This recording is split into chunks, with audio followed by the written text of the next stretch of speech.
Hey y'all, it's Stacy with Protecting Your Pennies, and today I am going to tell you about Trim Healthy Mama fuel rotation. So if you saw my last video, you now know what an S, an E, and an FP meal are. And so now I'm going to tell you how to work those into a rotation to help you lose weight and do the best for your body with this plan. So there's a few different things to know about fuel rotation, but the first thing to know is there is no real set forth guidelines. There is no such thing as you eat an S meal only at these times or only on these days, or you eat an E meal only on these times or days. That doesn't exist. You really can eat just to your body. So what I mean by that, and that's what I call freestyle, but if you wake up in the morning and you had planned, even if you write down a meal plan and you had planned, okay, I'm gonna eat bacon and eggs on Monday morning, and you wake up and you think, gosh, bacon and eggs sounds terrible. I really want oatmeal. Okay, sounds good. You can do it. So you can switch and have an E meal in the morning, or you can have an S meal in the morning. It doesn't matter. It doesn't matter if you do multiple meals in the same fuel. So for example, if you want to have an S meal for breakfast, lunch, and dinner on Monday, that's okay. If you want to have E meals all day, that's okay. You certainly don't have to do that, but it's okay if you do.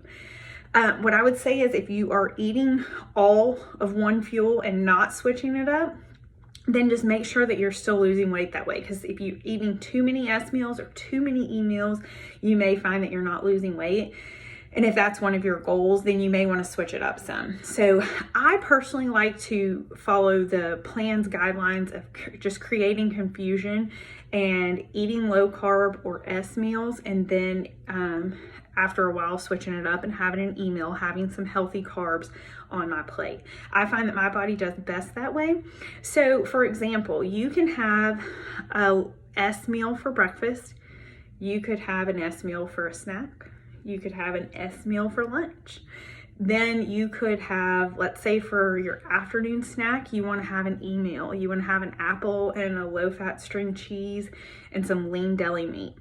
And then for dinner, you want to have another S meal. That's perfectly fine. So I just named off four or five different meals for one day, and only one was an E meal, and that's okay. And that's typically how I structure my days. So the plan book and the general guidelines say somewhere between 5 to 7 E meals per week.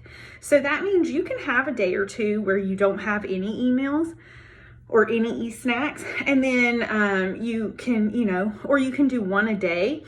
Lots of times I try to do one a day. I might have a day here or there during the week that I don't have any E meals, but usually I like to have at least one a day.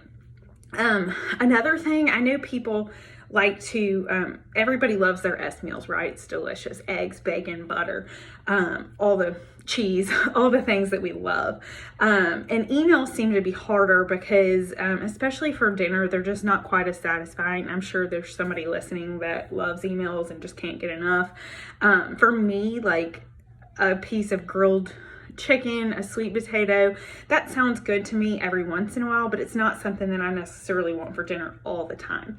And so I find that having E meals for breakfast or for breakfast, lunch, or snacks are kind of the easiest thing for me. So for breakfast, I like oatmeal. I like a toast or an English muffin, sprouted of course, with some Simply Fruit jam on it. It's delicious. For lunch, you can have a sprouted sandwich. That's always easy. It's a great thing if you're working or portable to be able to take with you. And then snacks, if I haven't gotten in an E meal, snacks are a great way to do that because I just throw a piece of fruit with some lean turkey or a Greek yogurt and call it a day. And that's an E meal.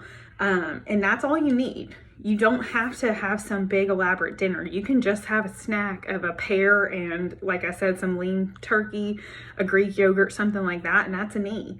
And so with your fuel rotation, all you want to do is just get in those 5 to 7. That's kind of a minimum. You can do more if you want to, but get those 5 to 7 E meals in per week, and the rest of it, just do it how you want, do it how you feel. If you want to get up and have S meals all day one day, it's okay.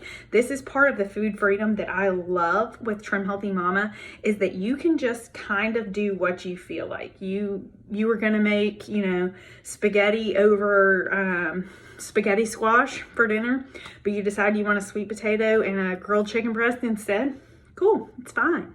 Even if you ate for lunch, even if you ate a sprouted sandwich, it's okay. You've got 2 emails in one day, it's fine. Like I said, the biggest thing with learning the Trim Healthy Mama Fuel rotation is what works for your body. So if you start to see your weight loss slowing, you might want to change it up a little bit. Certainly if you're gaining weight, you might want to try something else. Or if you're losing weight too fast, you can always do it the other way. But, you know, I know a lot of us don't have that problem. Lucky you if you do, but if that's your problem and you're thinking, okay, well, I don't want to lose any more weight, then you might want to add in some crossovers or change the way that you're converting your fuel. But it really is as simple as that with Trim Healthy Mama. Eat the fuels that you want when you want, and try to get in those 5 to 7 emails per week.